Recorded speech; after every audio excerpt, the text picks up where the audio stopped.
Good morning, everyone, from Jeff's Little Engine Service. So unfortunately this thing's not going to fix itself, so we're going to have to get after it here. I sold this lawnmower to a friend and he used it twice. As you can see, the thing's in pretty good shape. So I thought I was selling him a really nice lawnmower, right? Which I was, but unfortunately it started leaking oil after the second use.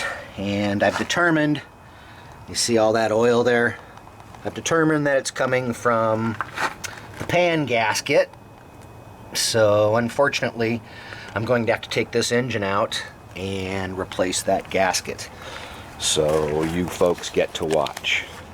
And it's a good engine. It's a Briggs and Stratton 18.5 horsepower OHV twin. But unfortunately, I've had a couple of these come in that have had the oil leaks on the pan gasket or the oil sump gasket. And it can be hard to determine where a oil leak is coming from when you're trying to chase one down. But the best thing you can do is just look very carefully.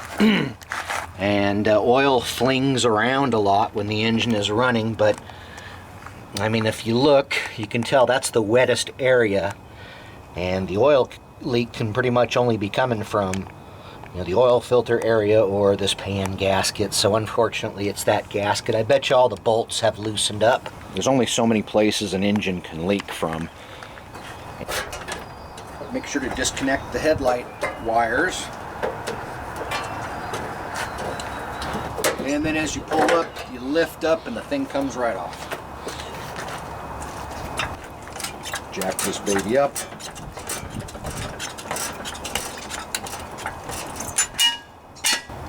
Alright, I have a handful of sockets here. Hopefully grab the right ones.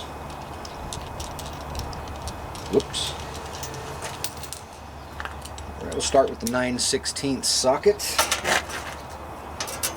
I don't think I need to take that off. I'll have to take this off.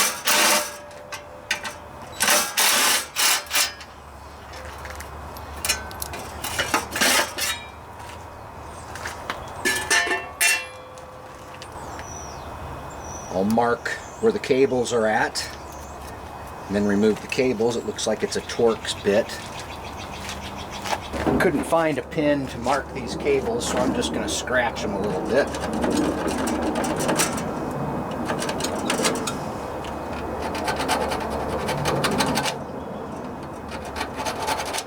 All right.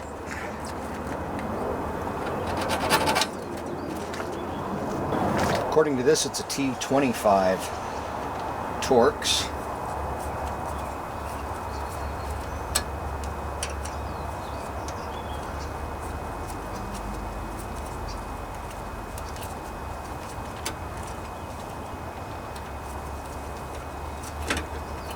Just pull these cables out. Pull right out. There we go.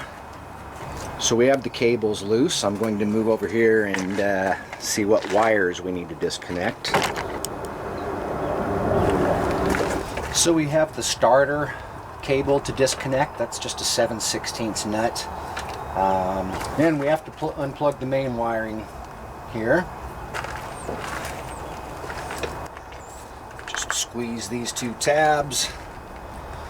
Wiggle it till that sucker comes out of there. There we go. And it looks like this wire that goes up to the headlights. I'm going to have to disconnect that too.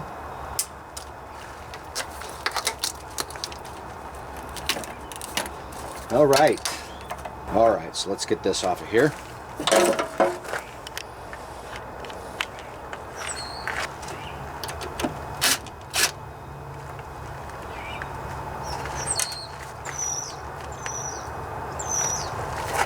So it looks like the last remaining thing would be the fuel line, so we're going to have to disconnect it. Alright, so you can see this engine has a fuel pump right here. It doesn't matter where you disconnect it. I think I'll disconnect it right up here at the fuel pump.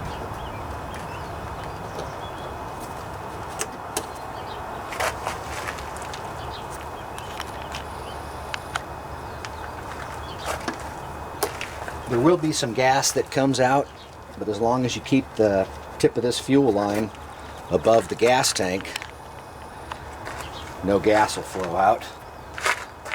This little clip, you just pull it right out. So I'll just position this up high like this, get it out of the way. So I just tucked the fuel line back up in there for now. As long as the end of it, the end of the hose stays above the gas tank, it won't spill out any gas. Okay, so now that everything is disconnected up above here, we're going to have to start disconnecting things from down under. It looks pretty wet under there. I better get a blanket. Yep, the old yellow blanket. You guys might have recognized the yellow blanket from previous films I've made. I'm going to lower the deck just to give myself a little bit more room in there. Okay, let me show you where these bolts are underneath. I'm going to use this pneumatic impact driver to take all these bolts out. This part can get kind of tricky if you don't have the right tools, but it can still be done if you're determined. So you can see the first thing we want to remove is the main pulley bolt, and then we have 4 engine mount bolts. You can see one there, and there's 2 back up in there that we need to remove, and then this engine will come right out of here. So this part can be really tough if you're just using a regular socket wrench like this, because the pulley spins when you're trying to loosen that bolt.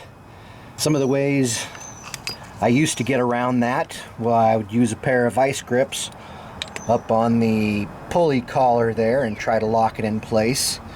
It's pretty old school. Another way I learned how to do it was to use a big old socket wrench, and once I get it in place, I would whack it really sharp with a hammer, and I would do that several times, and eventually it would break that bolt loose. Even though every time I hit it, it would spin, the pulley would spin. Eventually doing that worked. However, today I'm going to do it with this here. Much easier.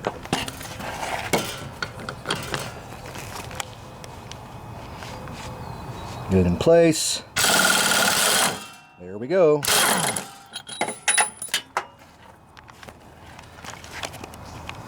Hopefully the pulley's not locked onto the shaft. Yeah, it moves. That's a good sign. So now I need to disconnect these belts. So you have your deck belt, and you also have your drive belt up there, you can see. To take off that drive belt, you'll want to lock the parking brake on the machine. That'll loosen it for you. And on this one, you push down the brake and you lift up this lever while you're doing it. That locks it in place. Now that should have loosened that drive belt.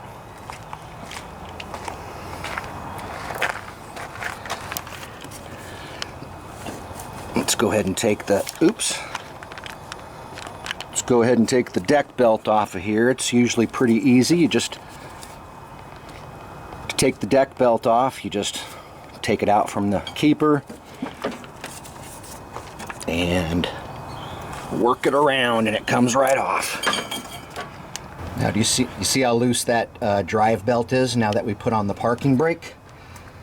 So that should just be able to slip right off. Oh, there we go.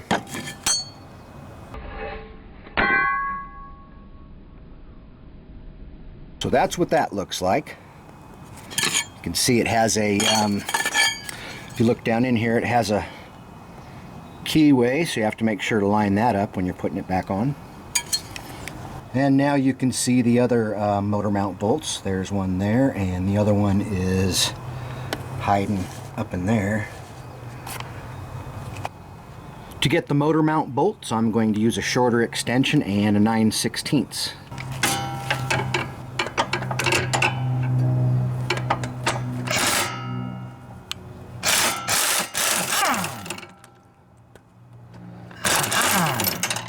Gotta hope none of these break, because that really sucks when that happens. Woo! Alright, to get to these other ones, I think I need a shorter extension. I'll just take this one off. I'm not going to be able to hold the camera and get to that one, so I'm going to put the camera down. And this is all I had to remove, was 4 motor mount bolts and the pulley bolt. Lower this baby down to the ground. And one thing that's kind of interesting is these exhaust pipes just set down into the muffler, so you don't have to worry about removing the muffler. The pipes just lift right out of there. And this flap's in my way, so I'm going to take it off.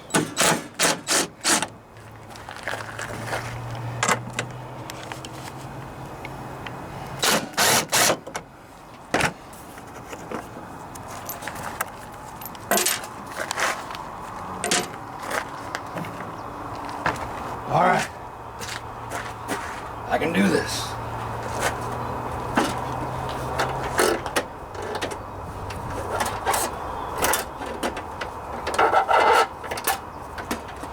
Whew. Okay. Okay. Yeah. Whoa. Oh, geez, we're leaking gas.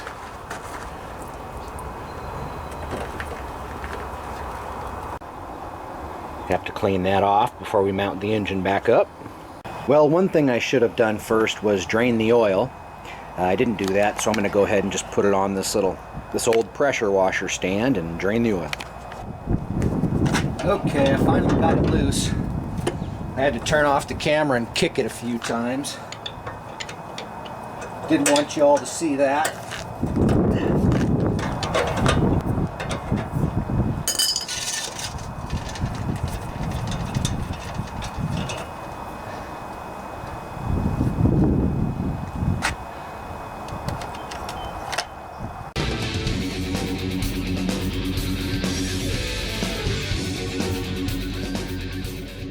So since my workbench is stuffed full, as usual, and I don't feel like lifting this thing, I'm just going to work on it right here on the ground.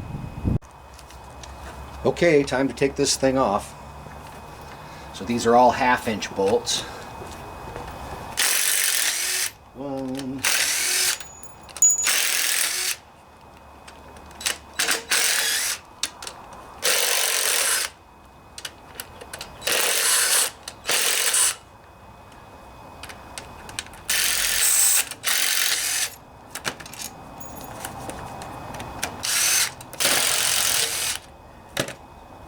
Try to keep track of these things. Now there is going to be some oil that comes out of here.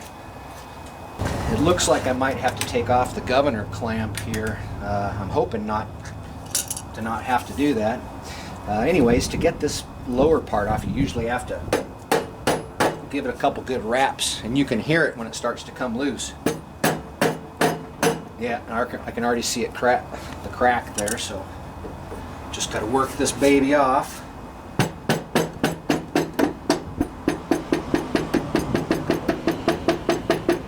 Hopefully nothing will jump out at me. So I will have to take off this spring, it looks like. I was hoping to not have to take this bracket off, but I think I'm going to have to.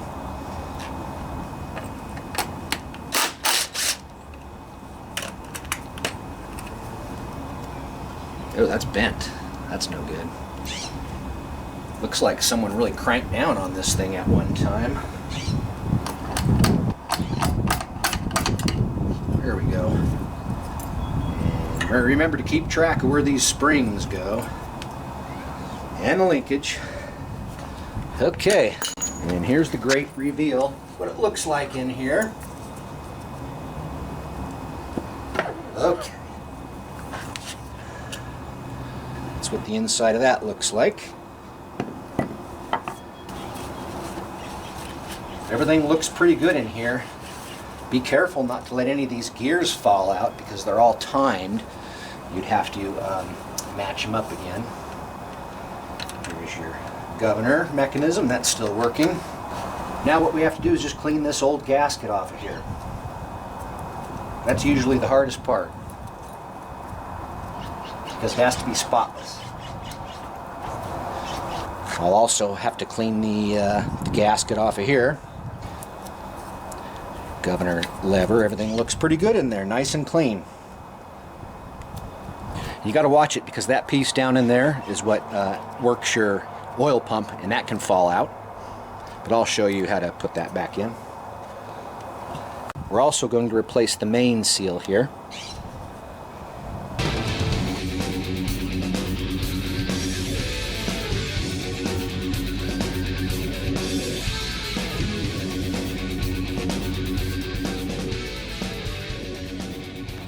Okay, see how clean that gasket surface is? All the way down to bare metal again. That's how you want it.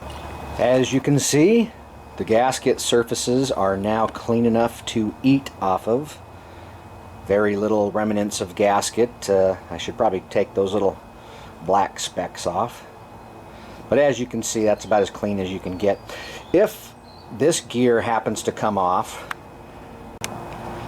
so that's your cam there. If it falls out, or this gear falls off, you'll just want to make sure to line them back up, and to do that you line up the dots here. See the dot on the cam, and you have a dot there on the smaller gear. Well, you'll line those up, but if you do it right, those won't even come out. And if the cam falls out, you're going to be in a world of hurt, because you'll have to adjust the valves and put the push rods back in and all that. Now when we put this thing back together, you can see on the end of the cam here there's a slot, and that's the slot that goes down into the oil pump. Alrighty, so I told you about the little doohickey down in there. We're going to call it an oil pump shaft. Let's go ahead and pull it out, since we're going to turn this upside down anyways. You can see it goes in one way. So I need to revise my earlier statement about where leaks can come from. As I mentioned, it can come from your main oil seal here. It can come from the big pan gasket. You can also have an oil leak coming from the drain pipe, as I mentioned. You can also have an oil leak coming from the drain valve on the oil filter. If the oil filter is loose, of course, it can leak there also. But I did forget to mention the governor shaft usually has a seal on it, and sometimes they'll leak. So, and you have your oil pump gasket that can also leak if these bolts loosen up. So there's quite a few places it can leak from. So just try and pinpoint it before you start replacing parts, because sometimes an oil leak over here can show up over here. It's just weird that way. Oil kind of floats around, so make sure you know where it's leaking from before you dive in. And I'm going to clean all this up, so when I reassemble it, I can keep a close eye on it to see if any fresh oil is leaking. Okay, so here you can see the the part number on the seal, and this is the part number on the gasket kit. I noticed that when I was buying this gasket kit, there was an option to purchase the kit that comes with the bolts, and since it was from Briggs and Stratton and they were offering that kit, I figured it was probably a good idea. Maybe a hint. As you can see, the new bolts have Loctite on them. So we'll go ahead and install these and update this engine. Looks like maybe a newer style gasket too, which is a bit thicker. That's a good idea. Briggs and Stratton is always good about updating the parts that need updating, and it looks like in this case that gasket needed to be updated, and these bolts came out pretty clean. Y'all ever seen one of these? It's a seal removal tool. Unfortunately, I tried to use it as a bearing removal tool one time, and I chipped off that end. It's not a bearing removal tool, by the way. It's a seal removal tool. And here's how it works. You just stick it right in there. Hold on. Hold up. Before we do this, we need to take a very close look at how deep this seal is pressed in there. Sometimes they're not pressed all the way down against something. They're, you only press them in so far. So as you can see, I don't think I have anything that measures that small, but As you can see, the seal isn't flush, it's kind of sunk down just a little bit. So when we reinstall it, we'll have to make sure that it's in that exact position. Take a close look, folks. You don't want to set the seal in too deep or too shallow. That's where it goes. Alright, let's pop this baby out of here. You can use a screwdriver, but if you have the right tool, it works pretty easy. Here's the old seal. It wasn't leaking, but I figured I would go ahead and replace it. They're cheap. Whoops. So here we are. I have my new seal. I'm going to make sure to lube it up a bit. Just with a little bit of motor oil. The outside especially. And I also want to do that to the mounting area here. Make sure it's good and slippery.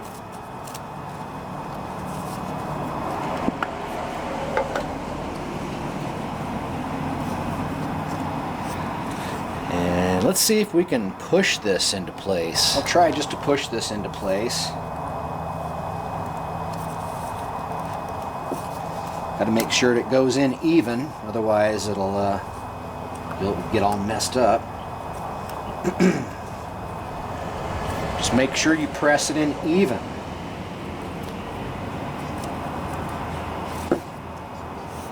So this one's pretty tight. I don't think I'll be able to press it in by hand.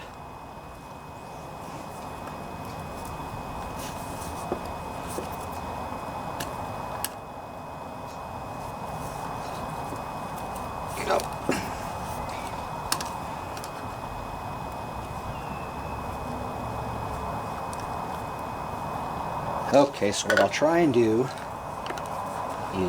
is... So I have this big block of steel that's been rattling around my shop for years. I think I'm going to put it on there and try and press it down evenly. You could use anything, a small 2x4, just something that goes flat across the surface here, such as this.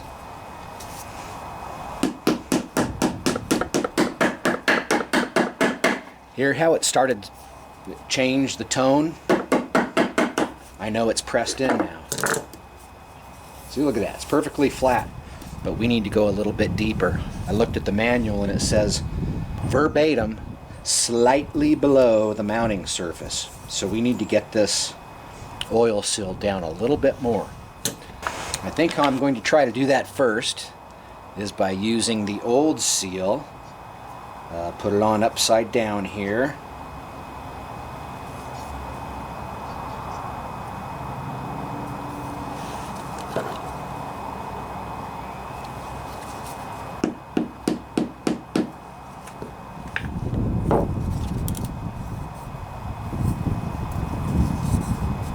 Real careful, I don't want to sink it in too far.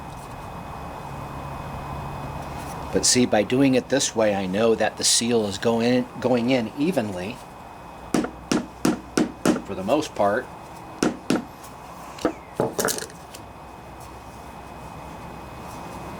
See, it looks like we're pretty good on this side, but I'm not so convinced this side is down as far as it needs to be. It's not. This side went down a little bit farther, so it's okay. We just need to find ourselves something to tap it down in. I think I'll use let's see here. So I just want to make sure it's good and even.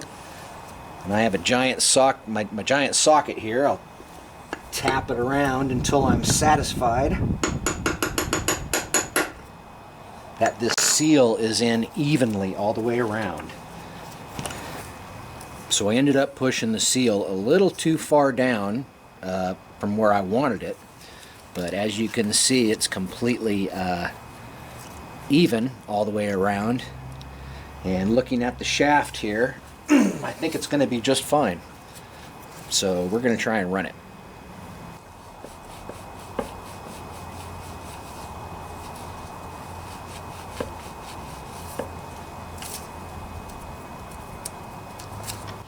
So I think what I'm going to do at this point is turn the engine upside down, or almost upside down anyways. Make sure I have make sure to clean out everything so there's nothing, there's a lot of little pieces of gasket that ended up in there that I had to clean out. Clean off the gasket surface. Make sure to clean out the threads.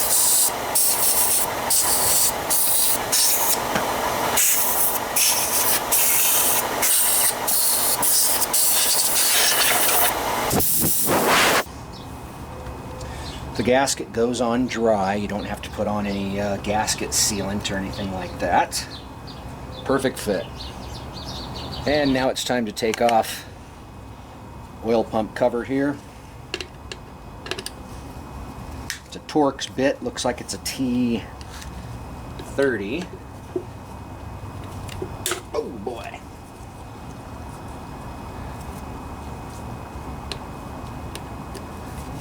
Oh man.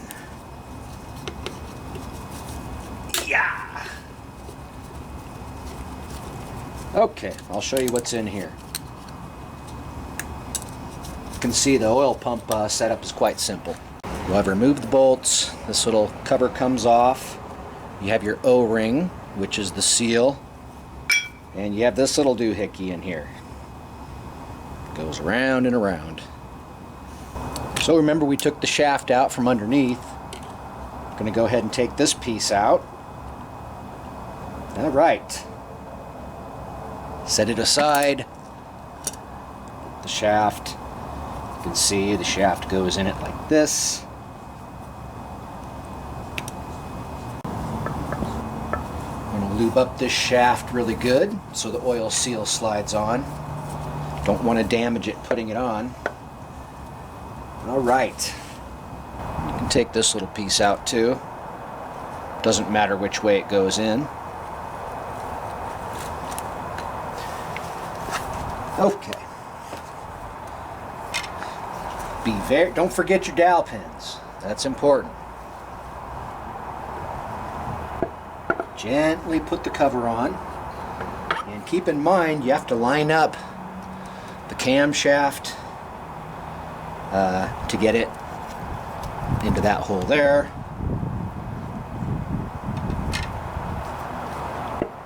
You don't want to force anything at this point.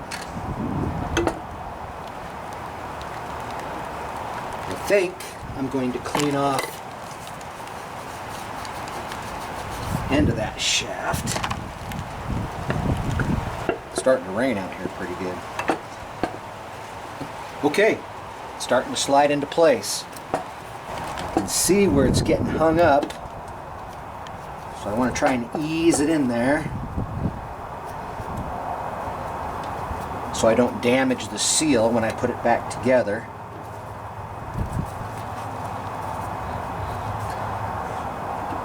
Don't want to force it on. I don't know if you guys can see what's happening there.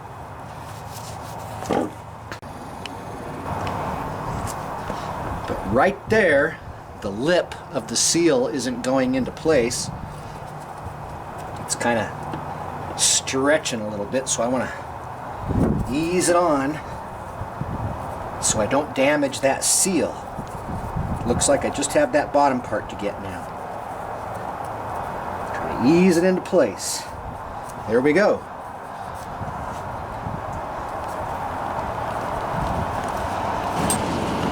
I'm going to tap it ever so lightly. You can see it's going into place. All right. Everything's in place. So we're on. It's all the way pressed down. The seal held up. And down in there you have the camshaft. And hopefully you can see that it's slotted there. So remember, it goes in this way. You just want to line that up with the slot. It'll go down once it lines up. Put this bad boy back into place.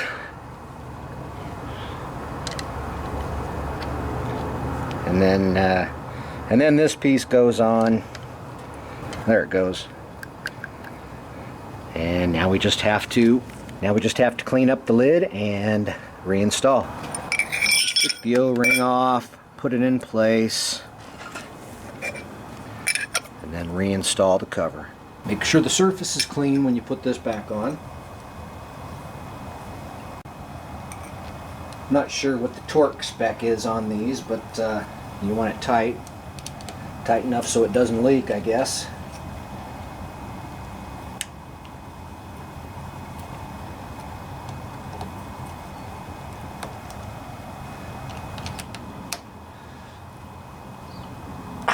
Yeah, that's about good.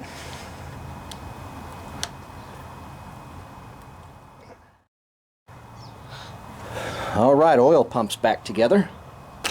So you have 10 bolts here, and they all go in a certain pattern. I'll show you how to do that.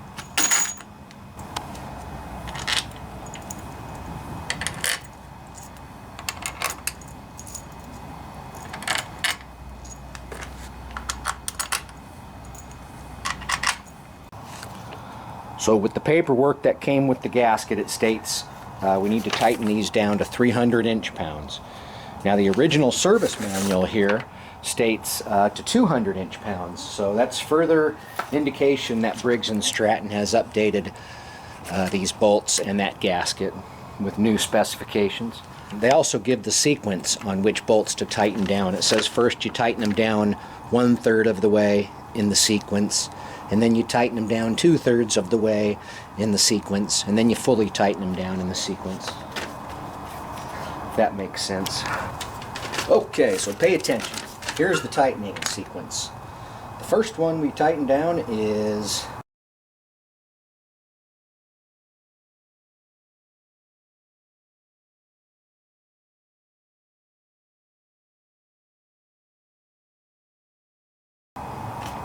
so I have all these torqued down in the proper sequence now to about 180 inch-pounds, 200 inch-pounds, and I need to do the final torque.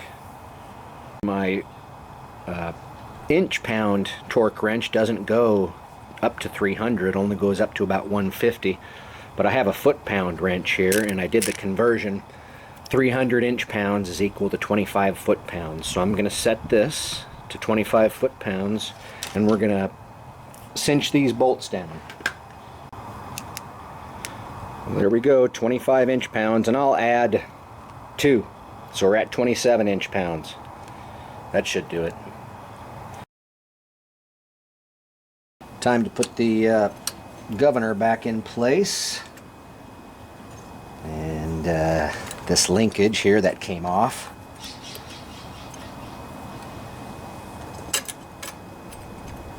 Put that on first. I had to take this off and stick a screwdriver in there and pry it open so I could fit it back over the shaft. I just want to show you all I have everything back together. For some reason this linkage was bent in the wrong way, so I bent it back to where it's in proper position. See, that component's working, and that's how the spring mechanism connects, and that's how the larger spring connects back in there. And this one I'll connect after I adjust it here. So what the manual states to do is hold this into this position. You can feel the spring resistance, and then you turn the governor shaft clockwise all the way, and then you lock it into position by tightening this bolt. Let's see if I can do that with 2 hands. I think what I'll do to make life easy on myself is put this in position, and then we'll just clamp it so I don't have to worry about holding that. Okay, so now I want to rotate this shaft. You can see it only moves a little bit back and forth, but I'm going to move it all the way to the right clockwise. And then that's where I want to tighten down. Hold it in place if I can.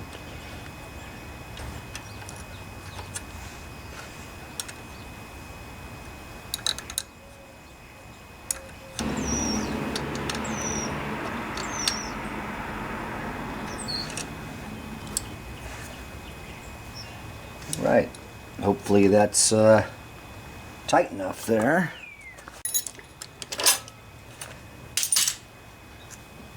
I'll hook this one back up. I'll hook it up to this side first here.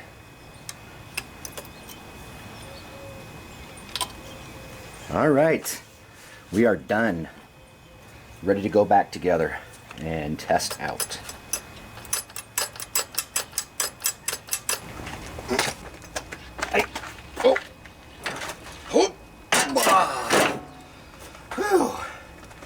Didn't quite get it, did I?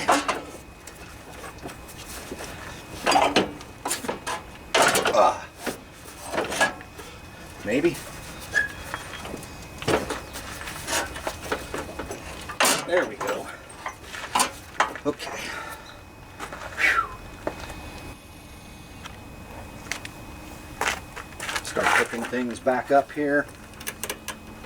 Starter motor.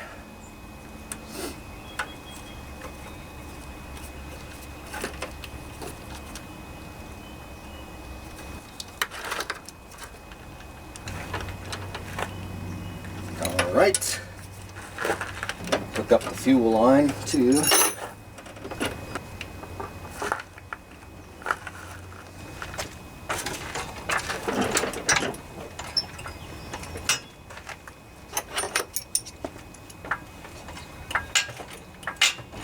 I have my 4 motor mount bolts. Now for the pulley, just don't forget to line up the key with the slot on the shaft.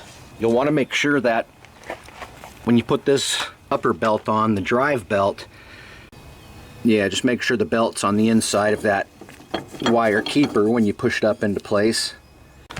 Use the big boy wrench for this.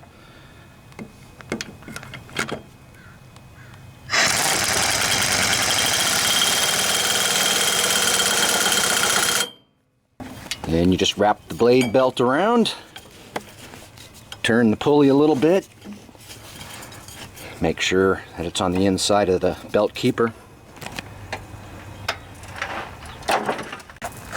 Okay, so I marked these cables. Hopefully I can still find it. Yep, there's my little mark. Now we just have to figure out which one goes where, because I forgot. Let's see, that one's the choke, and assuming that's the choke there, yep.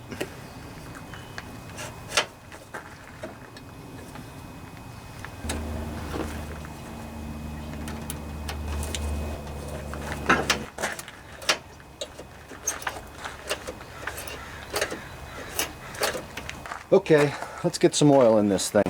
According to the book, it takes 2 quarts.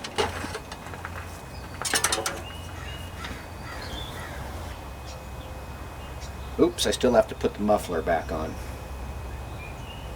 Hopefully this thing will hold oil and not leak. And here you can see the muffler set up. Basically, this heat shield that I took off is what helps mount up the muffler. The muffler into place, just like that. Luckily it's going to stay for us.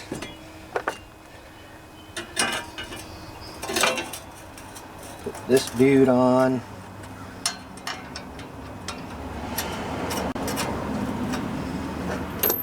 Oops. Well, I bet you that bolt ended up in Europe. Anybody see where that bolt went? This is what always happens, damn it. Finally found it.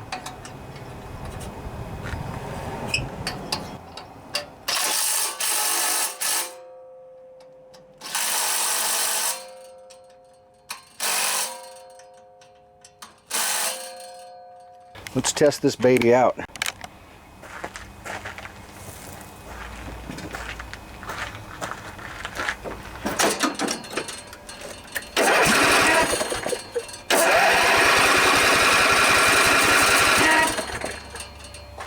The carburetor has to fill up with gas again because I drained it all out when I turned it over.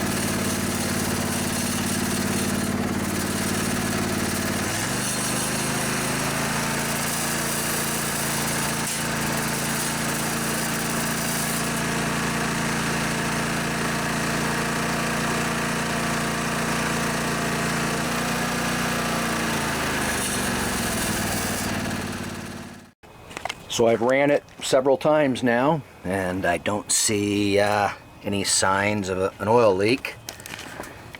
I don't know if you guys can see up in there, but the seal does not appear to be leaking. No leaks. That's a good thing.